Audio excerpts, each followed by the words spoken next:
May tanong po kasi dito right now, sabi nila meron daw pong dengue patient. So, Nutri-21, how beneficial po siya sa sa may dengue patient? Actually, yung Nutri-Juice natin is good for all kinds of disorder, all kinds of diseases, even viruses and bacteria, pwede siya kasi ang ultimate panlaban natin dyan is yung immune system mo. Sa lahat ng klaseng sakit, lahat ng klaseng viruses, lahat ng klaseng bacteria, immune system ang pwede panlaban dyan. At yung produkto natin is pang-boost ng 100% sa immune system ng tao. So maximization yun ng immune system. Andun lahat sa ingredients, talagang bobost yung immune system mo. Okay. So wala makakaligtas na. Makakaligtas. So dengue, kidney, mga cancer, nagme-maintenance. Yes, ang isa maganda sa produkto natin is kahit na may kidney problem siya, hindi bubugsarado yung kidney. Oh, bakit po? Yun ang isang pinaka-importante. Oo. Lahat ng ingredients niya is good for the kidney. I mean, meron siyang panlaban para doon sa kidney problem. Pang-diuretic siya So kung mina-accumulate mo doon sa kidney, pwede niya iihi. Dahil diuretic. Diuretic ang tawag. Pampaihi yun siya. Pampaihi. Oo nga kasi ang effect po sa akin kasi normally, when I'm taking the Nutri-21, lagi ako sa bathroom, as in dispose ako ng dispose. Pareho tayo. Parehas tayo. So what does it mean? It means maganda yung system mo. cleansing talaga siya. Cleansing yun.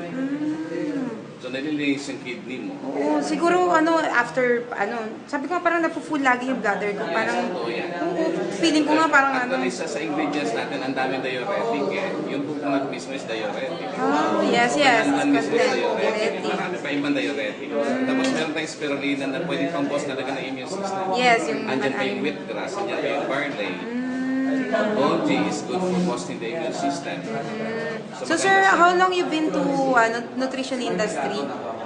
Actually, sa nutritional industry, nasa health, sa health sector, for almost 3 years na. 3 years na, and you're enjoying it naman. Of course, helping people, to become more healthier and lively. Yes. Saka lalong gumaganda yung binibigyan natin ng produkto.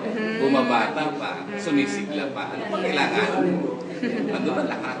Tama. Lalo na po ngayon, di ba tag-ulan? Kanina nagulat ako, ang daming mga basa, tapos nagpumasok sa aircon. Kawawa naman. Dati nung hindi pa ako gumagamit ng juice natin, Nutri-21, isang patak na ng ulan, kaya konting patak na ng ulan, nagkakasakit na ako. Parehas po tayo, sir. Pero ngayon parang wala, no? Diba? Oo, nagpaulan pa tayo sa Kaliraya. Kaliraya Lake. Oo nga. May hindi ka nagkakasakit. So, meaning, yung immune system mo na-boost talaga, malakas. Nag-boost talaga siya. Yes, okay. And ang causes naman kasi ng mga sakit, yung pag ang immune system mo, hindi mahina ang immune system mo. Bombard, take note, yung pathogens, yung bacteria, o yung mismo oxidation ng katawan natin. Nandito sa palibot pollution, nakikita mo na lahat. Hindi lang sa usok, mismo sa pagkain, nandiyan na lahat. Yes. So sir, your profession right now is, you're in... Actually, 3 profession. Yes. Sige na lang, isa akong health missionary. Although yung napag-eskwelahan ko is hindi doon. I've been with the Red Cross for 13 years. 13 years Red Cross. Is it anong tawag ba? More on health. Is it employment or under No, it's employment? about volunteerism. Volunteerism. Because we've been trained on how to care of the person's body. Wow. So lahat yun natutunan yun, lahat yun na-realize. Lahat yun with my, actually with my research pa ng iba. Tapos with the other trainings on health. So you're more only on General Santos City lang. Opo. So hopefully makasama namin kayo pag tour within lagi po kayong kukontakin na pag kumikita-kita na talaga as in talagang malaking kita. Imbitahan natin to si sir sa mga BOMs. Opo. Okay, sir. Gusto ko yung maglibot. Okay. Kasi isa sa advocacy namin sa health is dapat maibalik back to basic lahat Back to basic talaga. Back to basic, ibig sabihin dapat kumain ng gulay at prutas na Opo. iwasan ng muna yung karne. Nowadays kasi lifestyle ng tao, burger. Di ba? Iwasan ng karne. So you're saying that Nutribis or Nutri-21 is a solution for dun sa gap of nutrition. Yes. Yun. Yes. Kasi isang sachet lang siya, ilagay mo lang Isang mo lang sa bag mo. Yeah. May water ka, shake, then inom na. Kahit na nga, pauti na lang, lalaklakin mo na Pwede gawin mo pulburon, sarap nun. Oo nga, yung baby ko nga po, Kasi pulburon talaga niya. ipasok yung nutrition sa loob ng katawan mo. Yeah, it doesn't mean whether you with water or with without water. Yes, pwede mo ibubod sa kanin kung gusto mo. Tama.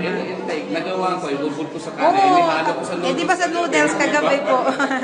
Yes, thank Nasa you. Thank you, Sir Glenn. This is Glenn and this is Mr. Glenn from General Santos. And my name is Jelay and today is July 31, 2012 at Nutribiz training room. Thank you, Sir Glenn. Ayun po, nasagot niyo po yung tanong. Salamat po.